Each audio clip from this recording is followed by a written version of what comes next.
Hello, हाय दोस्तों। आज हम लोग का नेशनल इनकम का दूसरा क्लास है और हम लोग लास्ट क्लास में देखे थे NFIA। It means net factor income from net factor income from abroad it means Hindi में इसको लिख सकते हैं विदेशों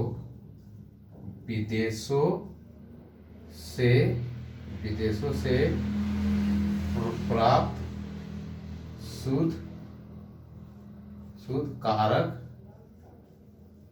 कारक आय। ये निकलता कैसे है? ये निकलता है विदेशों से प्राप्त शुद्ध कारक आय। It means NFIA। इसका full form net factor income from abroad. अब ये निकलता कैसे है वो हम लोग देखेंगे। तो इसमें होता है विदेशों से प्राप्त शुद्ध कारक आय बराबर शेष विश्व से प्राप्त कारक आय माइनस शेष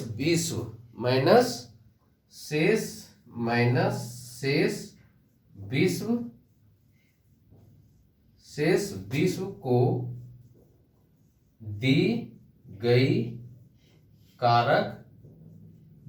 कारक आय। ये हो गया हम लोग का विदेशों से प्राप्त शुद्ध कारक आय।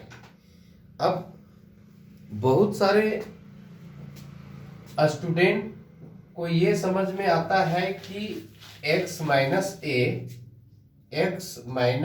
ए बराबर NFIA ये होता है, जो कि ये गलत है। ये x माइनस एम क्या होता है? x माइनस एम बराबर शुद्ध निर्यात होता है। शुद्ध निर्यात इट मीन्स नेट एक्सपोर्ट। ये होता है x minus M net export. और NFIA क्या होता है? विदेशों से प्राप्त शुद्ध कारक आय बराबर शेष विश्व से प्राप्त कारक आय माइनस शेष विश्व को दी गई कारक आय होता है।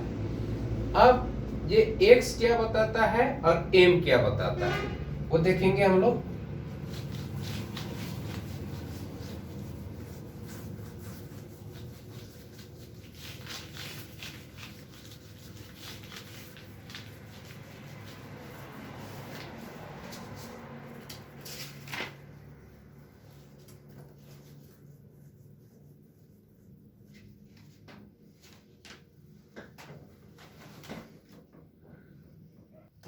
x माइनस एम बराबर शुद्ध निर्यात। ये शुद्ध निर्यात होता है। तो x क्या बताता है दोस्तों? x बराबर होता है गैर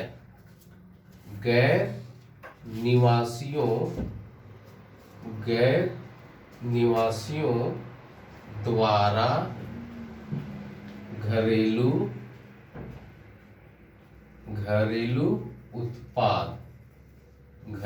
उत्पाद पर व्यय माइनस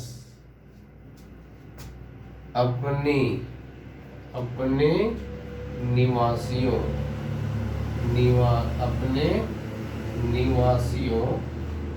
द्वारा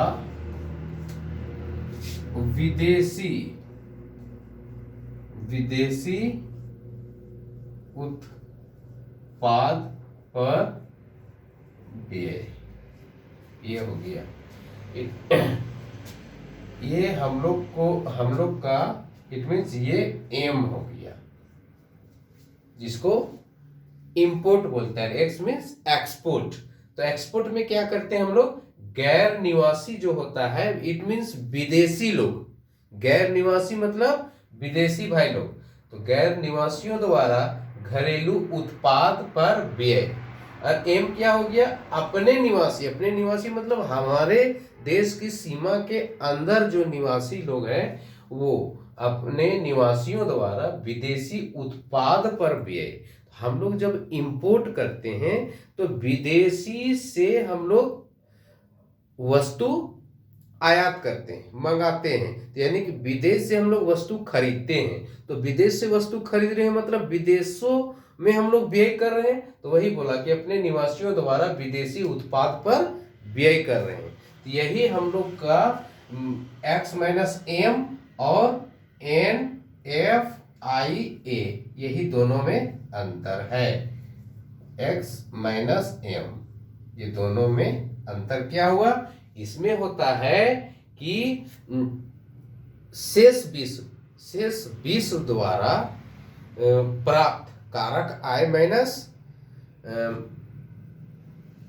शेष विश्व को दी गई कारक आय, दोनों के अंतर को हम लोग NFIA बोलते हैं। और एक्स माइनस एम को शुद्ध निर्यात बोलते हैं। और एक्स क्या बताता है, गैर निवासियों द्वारा घरेलू उत्पाद पर व्यय माइनस अपने निवासियों द्वारा विदेशी उत्पाद पर व्यय बताता है।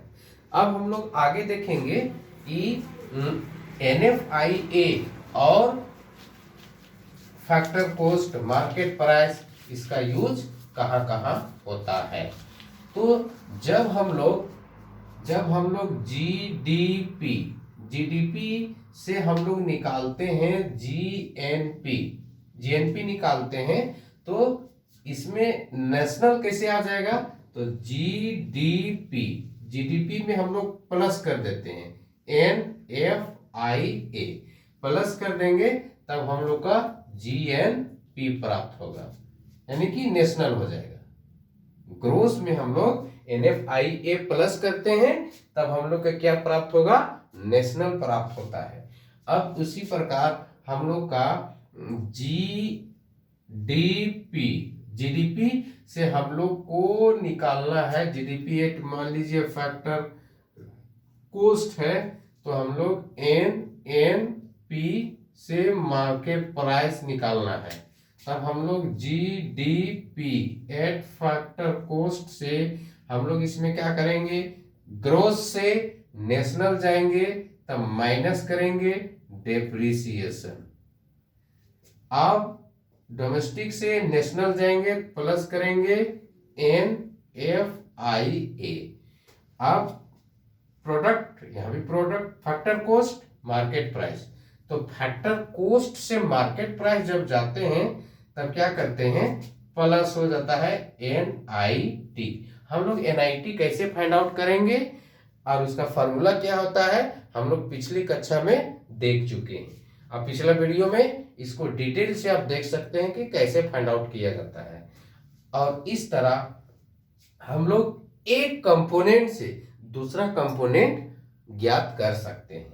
और इसी तरह इस कंपोनेंट का पूरा एक जाल बनता है, और ये जाल को हम लोग अच्छी तरह से समझ जाएंगे तो सभी कंपोनेंट को हम लोग आसानी से समझ सकते हैं। अब हम लोग इस तरह 2-3 बार देख लेते हैं। हम लोग एक बार देख लेते हैं कि क्या क्या हम लोग पढ़े अभी तक। तो हम लोग देखें जीडीपी देखें। अब जीडीपी को हम लोग जीडीपी एक बार फैक्टर कॉस्ट में देख लिए, नेक्स्ट जीडीपी एक बार मार्केट प्राइस में जीडीपी को देख लिए, फिर जीएनपी इसको देख लिए। अब जीएनपी को हम लोग फिर फैक्टर कॉस्ट मार्केट प्राइस में, फिर एनएनपी इसको देखें, डेप्रिसिएशन देख लिए, डेप्रिसिएशन एनआईटी देख लिए, एनआईटी के बाद NFIA देखें, उसके बाद फैक्टर कॉस्ट देखें, मार्केट प्राइस देख लिए, और कुछ हम लोग का छूट रहा है। एक सब्सिडी देख लिए,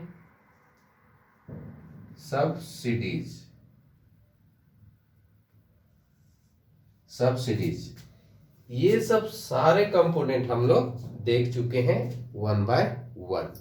तो दोस्तों हम लोग आज का क्लास यहीं तक है और अगली कक्षा में और विस्तार पूर्वक समझेंगे। हम लोग इस सभी कंपोनेंट को रिपीट करते हुए हम लोग आगे बढ़ेंगे। Thank you.